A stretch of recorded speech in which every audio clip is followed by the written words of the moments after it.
Basically, once I found out I was sick, I went through the process of trying to notify my job that I couldn't work the hours that were slated. That began to be a problem because they couldn't accommodate me.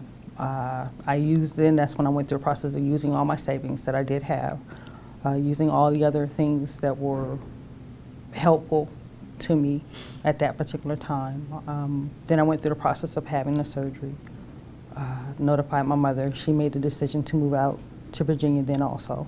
So that was something, but I still had to wait in order for her to retire. So I had to wait for that. That was a plus. I went from that point on, and I was also working with Neighborhood Networks at the time. And they basically said I needed to basically go to a shelter.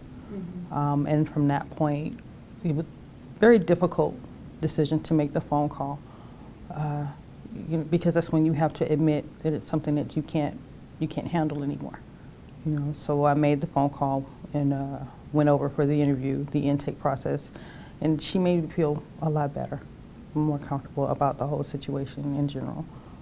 I think the longest part was the wait being in the shelter was the most difficult part of it.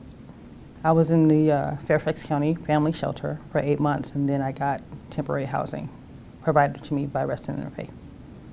Reston Interfaith supported us by giving us a home, a place for my children to be comfortable enough to get reorganized, for myself to get my credit together, to gain employment again, go back to school, get some other things in order.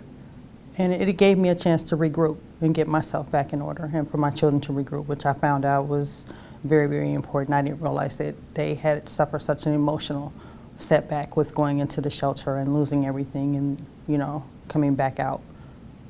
It was just a hard situation. Finances was one of the big things that I learned.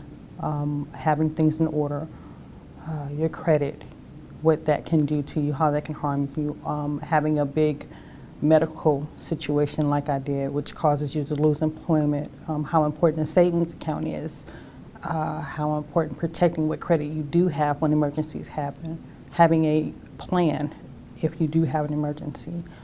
Wow, I can go on.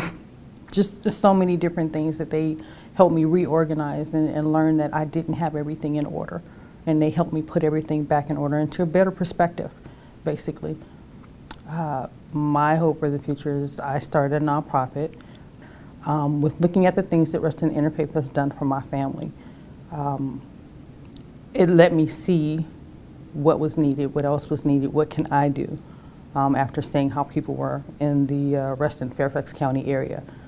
They've done so much for my family that I felt compelled, and to a point where I had to, and I'm trying not to get emotional, where I felt I needed to do something else to help another family, and I just feel like there's something that I have to give that'll help other families. Thank you for giving me my life back.